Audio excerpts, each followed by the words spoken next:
اور فرمایا کہ جس سر نے اللہ رب العزت کی نافرمانی کی وہ مار ہی کھانے کے قابل ہے۔ اس پر وہ سپاہی کو چونکا اور معذرت کرنے لگا تو آپ نے فرمایا جس سر کی معذرت کی جاتی تھی وہ میں بلخ ہی میں چھوڑ آیا۔ حضرت ابراہیم بن ادھم رحمۃ اللہ علیہ نے ایک مرتبہ طواف کے موقع پر ایک شخص کو نصیحت فرمائی کہ صالحین کا درجہ حاصل نہیں ہوتا یہاں تک کہ 6 گھاٹیاں طے نہ کر لے۔ پہلی یہ کہ باب نعمت کو بند کر کے باب شدت کو کھول، دوسرا یہ کہ باب عزت کو بند کر اور باب ذلت کو کھول، ایسے ہی باب راحت، باب نوم غنی کو بند کر اور مشقت، جاگنا اور فقر کے ابواب کو کھول۔ ایک مرتبہ کچھ لوگوں نے آ کر عرض کیا کہ ایک شیر نے ہمارا راستہ روک لیا۔ آپ اس کے پاس تشریف لائے اور فرمانے لگے، اے ابو الحارث، اگر تجھ کو اللہ تبارک و تعالیٰ کی طرف سے کسی چیز کا حکم ہے تب تو اس کے مطابق کر ورنہ چلا جا۔ شیر فوراً چلاتا ہوا چلا گیا۔ حضرت ابراہیم بن ادھم رحمۃ اللہ علیہ ایک مرتبہ کسی مسجد میں تشریف لے گئے۔ عشاء کے بعد مسجد کے امام آئے اور آپ سے کہا کہ باہر چلے جاؤ، میں کواڑ بند کرتا ہوں۔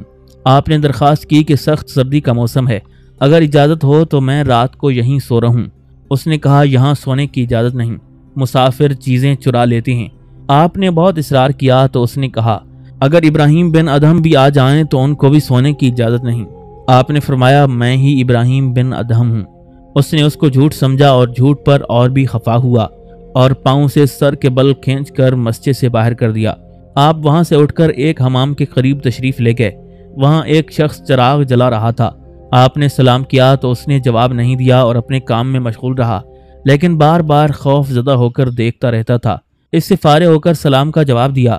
آپ نے تاخیر کی وجہ پوچھی تو اس نے کہا میں ایک شخص کا ملازم ہوں، مجھے یہ خیال ہوا کہ کہیں اس میں مشغول ہو کر اس کے کام میں دیر نہ ہو اور یہ خیانت ہو جائے۔ آپ نے پوچھا ادھر ادھر کیا دیکھتے تھے؟ اس شخص نے کہا کہ یہ خوف ہے کہ موت کا فرشتہ نہ آ رہا ہو۔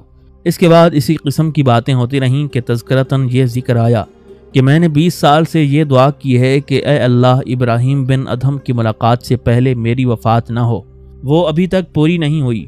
حضرت ابراہیم بن ادھم رحمۃ اللہ علیہ نے فرمایا تمہیں خوشخبری ہو کہ میں ہی ابراہیم بن ادھم ہوں، میں سر کے بل تمہارے پاس بھیجا گیا ہوں۔ اس نے عرض کیا الحمدللہ میری یہ تمنا بھی پوری ہو گئی۔ اس نے آپ سے معانقہ وغیرہ کیا اور پھر کہا یا اللہ میری یہ تمنا بھی پوری ہو گئی، اب کوئی تمنا باقی نہیں رہی، اب اپنا وصل عطا فرما۔ اللہ تعالیٰ نے اس کی یہ دعا بھی قبول فرما لی اور وہ فوراً فوت ہو گئے۔ ایک مرتبہ حضرت ابراہیم بن ادھم رحمۃ اللہ علیہ سے لوگوں نے پوچھا کیا وجہ ہے کہ جب ہم اللہ تعالیٰ سے دعا مانگتے ہیں تو وہ قبول نہیں ہوتی؟ فرمانے لگے تم اللہ کو جانتے ہو مگر اس کی بندگی نہیں کرتے، اس کے رسول اور قرآن کو پہچانتے ہو مگر اطاعت نہیں کرتے، اور اس کی نعمتیں کھاتے ہو مگر شکر نہیں کرتے، اور جنت ملنے کا اور دوزخ سے بچنے کا سامان نہیں کرتے۔ تم شیطان کو جانتے ہو مگر اس سے عداوت نہیں کرتے، تم جانتے ہو کہ موت آنے والی ہے مگر اس کی فکر نہیں کرتے، ماں باپ کو قبر میں دفن کرتے ہو مگر عبرت حاصل نہیں کرتے، اور جانتے ہو کہ ہمارے عیب موجود ہیں پھر بھی دوسروں کے عیب تلاش کرتے ہو۔ بھلا ایسی صورت میں دعا کہاں قبول ہو سکتی ہے؟ حضرت ابراہیم بن ادھم رحمۃ اللہ علیہ فرمایا کرتے تھے دنیا والوں نے دنیا میں راحت ڈھونڈی مگر انہیں راحت نہیں ملی۔ اگر انہیں اس سلطنت و حکومت کی خبر ہو جائے جو ہمارے قبضے میں ہے تو اس کے حاصل کرنے کے لیے وہ تلواروں سے لڑیں۔ ایک مرتبہ کسی شخص نے آپ کی خدمت میں 10,000 درہم بھیجے۔ آپ نے قبول کرنے سے صاف انکار کر دیا اور فرمایا کیا تو یہ چاہتا ہے کہ میں یہ دراہم لے کر فقیروں کے دفتر سے اپنا نام کٹوا دوں؟ ایسا ہرگز نہیں کروں گا۔ ایک مرتبہ ایک شرابی پر آپ کا گزر ہوا جو راستے میں بے ہوش پڑا تھا اور جھاگ اس کے منہ سے نکل رہی تھی۔ آپ نے اس کی زبان دھوئی اور فرمایا کہ یہ زبان اللہ کا ذکر کرتی ہے اور اس کو یہ آفت پہنچی۔ اس شخص کو جب ہوش آیا تو لوگوں نے یہ واقعہ اس کو بتایا۔ اس پر وہ شخص بڑا شرمندہ ہوا اور توبہ کی کہ آئندہ شراب نہیں پیوں گا۔ اس واقعے کے بعد حضرت ابراہیم بن ادھم رحمۃ اللہ علیہ نے خواب میں دیکھا کوئی شخص کہہ رہا ہے کہ تو نے ہماری وجہ سے اس کی زبان پاک کی، ہم نے تمہاری وجہ سے اس کا دل پاک صاف کر دیا۔ ایک شخص نے درخواست کی کہ آپ کسی وقت تشریف رکھا کریں تو ہم آپ کی خدمت میں حاضر ہو جایا کریں تاکہ کچھ ارشادات سن لیں۔ آپ فرمانے لگے مجھے یہ 4 کام اس وقت درپیش ہیں، ان میں مشغول ہوں جب ان سے فراغت ہو جائے گی جب ایسا ہو جائے گا۔ اول یہ کہ جب ازل میں عہد لیا گیا تھا تو اللہ تبارک و تعالیٰ نے ایک فریق کے متعلق فرمایا تھا کہ یہ جنتی ہے اور دوسرے فریق کے متعلق فرمایا تھا کہ یہ دوزخی ہے۔ مجھے ہر وقت یہ فکر رہتی ہے کہ نہ معلوم میں کس فریق سے ہوں۔ جب بچہ ماں کے پیٹ میں بننا شروع ہوتا ہے تو اس وقت ایک فرشتہ اللہ تعالیٰ سے پوچھتا ہے کہ اس کو سعید لکھوں یا بدبخت۔ مجھے ہر وقت یہ فکر رہتی ہے کہ نہ معلوم مجھے کیا لکھا گیا ہوگا۔ جب فرشتہ آدمی کی روح قبض کرتا ہے تو یہ پوچھتا ہے کہ اس روح کو مسلمانوں کی روح میں رکھوں یا کافروں کی۔ نہ معلوم میرے متعلق اس فرشتے کو کیا جواب ملے گا۔ قیامت میں حکم ہوگا وَامْتَازُوا الْيَوْمَ أَيُّهَا الْمُجْرِمُونَ، یعنی آج مجرم لوگ فرما برداروں سے الگ ہو جائیں۔ مجھے یہ فکر رہتی ہے کہ نہ معلوم میرا شمار کس فریق میں سے ہوگا۔ آپ فرمایا کرتے تھے کہ ترازو میں سب سے زیادہ وزنی عمل قیامت کے دن وہ ہوگا جس کا کرنا دنیا میں سب سے زیادہ مشکل ہوگا۔ ایک مرتبہ کوئی صاحب آپ کے پاس ایک مدت تک رہے۔ جب جدا ہونے لگے تو ان صاحب نے عرض کیا مجھ میں کوئی عیب ہو تو وہ بتلائیں۔ حضرت ابراہیم بن ادہم رحمۃ اللہ علیہ نے فرمایا میں نے تیرے اندر کوئی عیب نہیں دیکھا، اس لیے کہ میں نے تجھے ہمیشہ محبت کی نگاہ سے دیکھا، لہٰذا یہ سوال کسی اور سے کرنا۔ گویا اس قصے سے حضرت ابراہیم بن ادہم نے ایک عربی شعر کی طرف اشارہ کیا جس کا ترجمہ یہ ہے محبت کی آنکھ ہر عیب سے اندھی ہوا کرتی ہے، جیسا کہ غصے کی آنکھ ہر عیب کو ظاہر کر دیتی ہے۔ ایک عالم نے نصیحت کی درخواست کی، فرمایا کہ دم بن کر رہنا، سر بن کر مت رہنا، کیونکہ سر کاٹ دیا جاتا ہے اور دم چھوڑ دی جاتی ہے۔ ایک شخص نے درخواست کی کہ مجھ سے تہجد کی نماز کے لیے اٹھا نہیں جاتا، فرمایا دن میں حق تعالیٰ کی نافرمانی نہ کیا کرو، اس لیے کہ رات کو تہجد میں حق تعالیٰ کے سامنے کھڑا ہونا بڑی شرف کی بات ہے اور نافرمان آدمی اس شرف کا اہل نہیں ہوتا۔ صوفیاء کا مشہور ارشاد ہے کہ گناہوں کی وجہ سے آدمی تہجد کی نماز سے محروم رہ جاتا ہے۔ ایک صاحب نے آپ کی خدمت میں رہنے کی درخواست کی تو آپ نے فرمایا تو اپنے آپ کو اپنے مال کے ساتھ مجھ سے زیادہ مستحق نہ سمجھنا۔ اس نے کہا میرے اندر اس کی طاقت نہیں، اور وہ یہ کہہ کر چلا گیا۔ حضرت ابراہیم بن ادہم رحمۃ اللہ علیہ کی وفات میں مختلف اقوال ہیں۔ حافظ ابن حجر کی تحقیق کے مطابق ان کی وفات 162 ہجری ہے اور امام سمعانی نے 161 ہجری کا قول بھی لکھا ہے، اور محدثین کا قول تاریخی حیثیت سے زیادہ قابل اعتماد ہے، اور اس قول کی بنا پر ان کی وفات اپنے شیخ حضرت فضیل بن ایاز رحمۃ اللہ علیہ سے تقریباً 25 یا 26 سال پہلے ملک شام میں ہوئی۔ آپ کی عمر 102 سال کی تھی۔ کہتے ہیں کہ آپ کے انتقال کے بعد الآن امام الارض قدمات یہ آواز غیب سے آئی تھی۔